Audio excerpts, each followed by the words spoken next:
And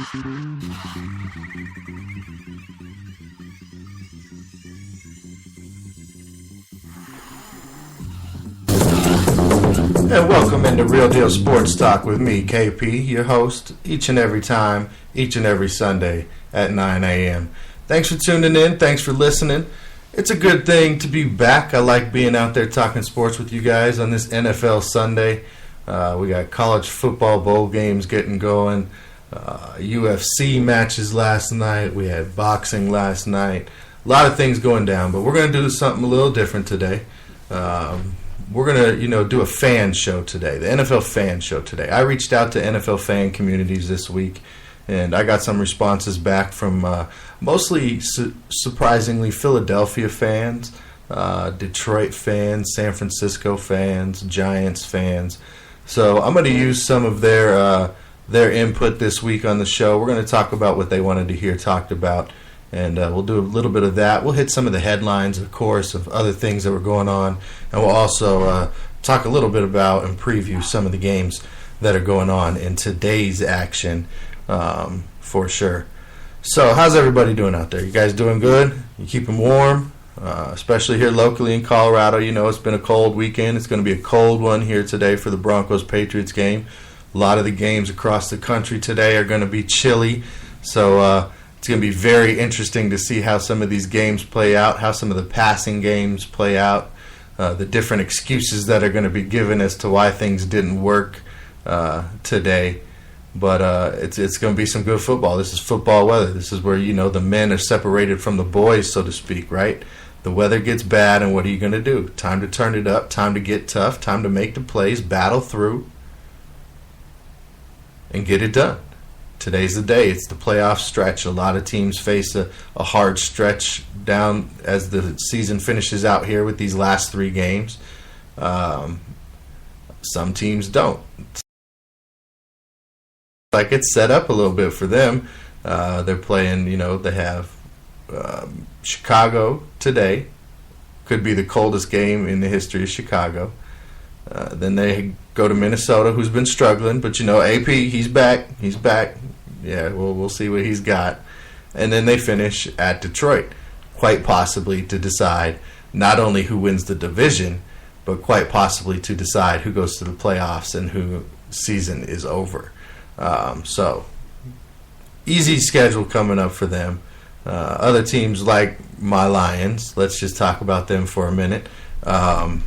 Their schedule coming down the stretch. Look, we're in the playoffs right now.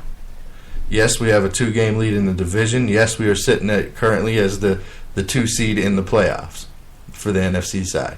We're currently 5th in the entire NFL as far as ranking and win percentage and conference games and all the way those tiebreakers would come out. But we have the Giants today, 9-4, fighting for the playoffs in a wild card spot. Then we go on the road against Dallas. NFC East leading right now. Already clinched a playoff berth. They have Tampa Bay tonight. And then, as I mentioned, we have Green Bay at home. Tough division matchup to finish out. That is struggling. Denver. There's another team with a hard one. You got Denver out there with Oakland, Kansas City, and today they have New England. That's a tough out.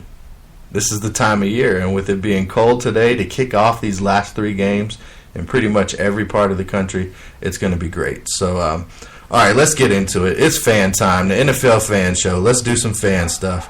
We're going to hit it.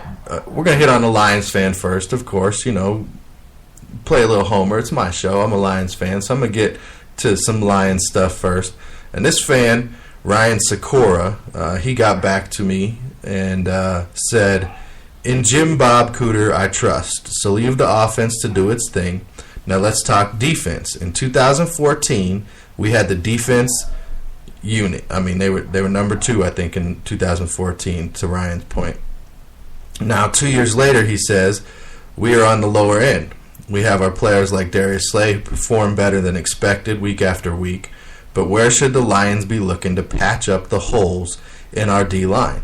That's an excellent question, Ryan, because right now, what I think Mr. O'Brien has been trying to do in his role as GM is create depth, create enough depth to where if your playmaker goes down, you're still going to be able to compete. You're still going to be able to make plays and play that assignment football, solid football, and carry out the game plan.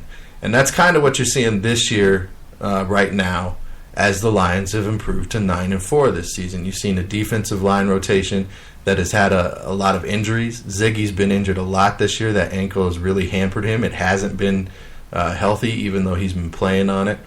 A'Shawn Robinson has really developed pretty well, I think, throughout this season for a rookie. He's one of the league leaders in batted balls for defensive tackles.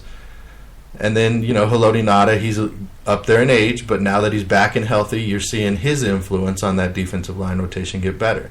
Guys like Tyrone Walker, they need to step up or ship out. Devin Taylor, he's been very inconsistent this year. So, we could definitely use another pass rusher, and that's kind of where you see a lot of the mock drafts talking about us right now. Some kind of pass rusher, some kind of defensive lineman, guys from Alabama, Michigan. They're talking maybe Taco Charlton falling to us. That would be a good pass rusher to put on the other side. And who knows? We're going to have to develop some guys. We're going to have to, get a young guy in there who can really make a difference.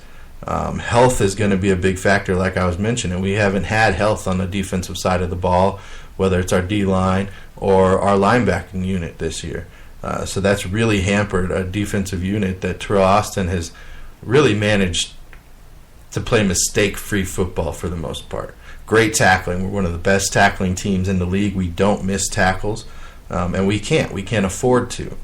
So, and then free agents. I think maybe this year you see Quinn go and make a splash, try and get a playmaker. He's gotten a lot of depth and rotational players, like I was saying, but I think maybe you go out and he potentially reaches out and gets some kind of top market free agent.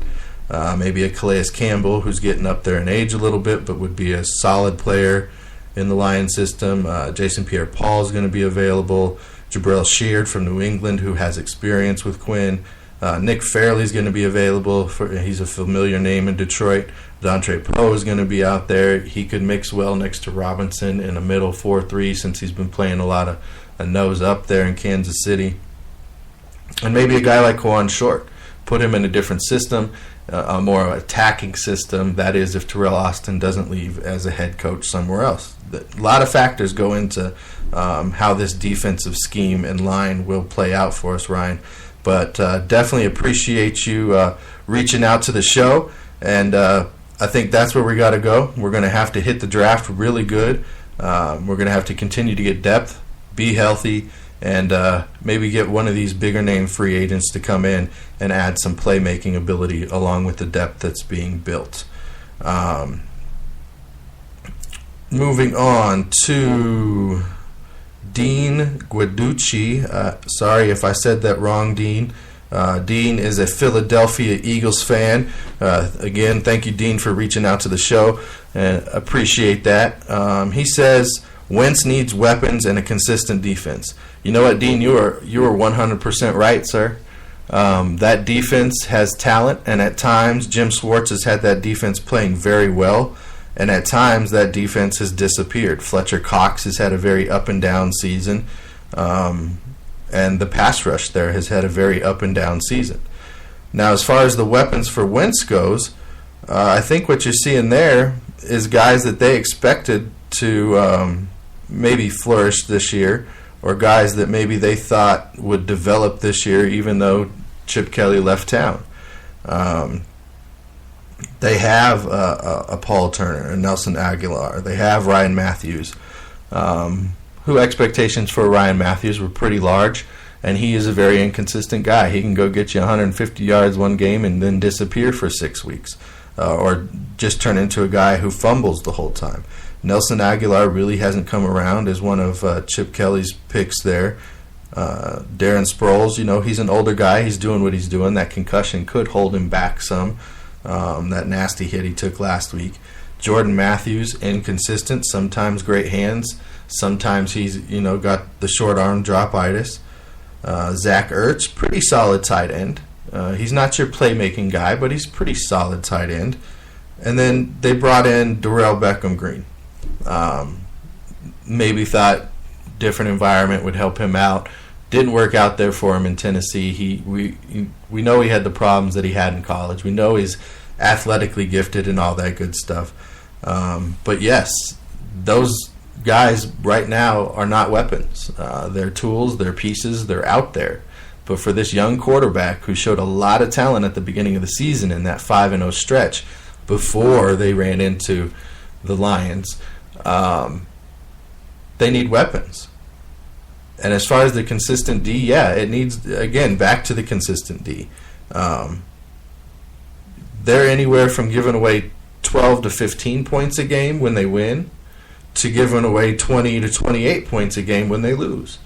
So it's very clear if they can play that consistent defense, if they can stay in that 15-point range, that's going to give this young offense, this young quarterback, a chance. It's going to give Doug Peterson a chance to keep you in the game, even with his erratic play calling. So, and right now, they're right in about the middle of the pack. You're looking at drafting somewhere around, 10 to 15 currently, somewhere in that range. Finish strong, maybe, closer to that 15 range if you can finish strong on the season. So there's going to be options in the draft. There's going to be options to continue to make moves and fix what Chip Kelly did while he was there in town. And I think they'll be able to do that. Another Eagles fan who reached out, David Rodriguez. He's not so much in favor of Peterson. He says, Peterson is a good guy, but not an excellent head coach, and does not have a whole lot in his play calling. Agree, his play calling has been pretty mundane. That might have something to do with the rookie quarterback and trying to bring him along slowly. It might be, first time coaching jitters. He has been, Andy Reid's guy up until he came over. David goes on to say, our team is headed towards another decade of disaster, of incompetency. This team needs the ownership to own up to its past potency. It needs Chucky, Gruden, and no less. His level of football discipline and knowledge is unmatchable and untouchable. Anything less is, like I said, incompetency. If you don't have command of your team, it mutinies as soon as possible, collapsing your only grip on players' pride and integrity. So I really don't give a damn what other gurus say. Chucky or bust, go Eagles. All right, David, again, thank you for your insight there, and a lot of it I agree with. Peterson has not shown that he has the head coaching ability. Not every coordinator, because they're a great coordinator or helped run a great offense or a great defense, necessarily turns into a great game manager. Because coordinating and coaching during the week is much different than being that head coach guy who overrides and manages games and ultimately makes decisions in the tough parts of games and has to decide tempo and kind of be involved in a little bit of everything. Now, do I think it's time for Peterson to get shipped out? I don't know if I necessarily agree with you there. I think they're making up for a lot of what Chip Kelly did in his short time there in Philadelphia. And they're trying to make up for it quickly. Peterson was a safe bet, for sure. He wasn't the big splash coach that I'm sure some fans would like to see when that coaching change happens after a disaster of a coach. But I think let's see how he does in Wentz's second season. Let's see with that consistent D,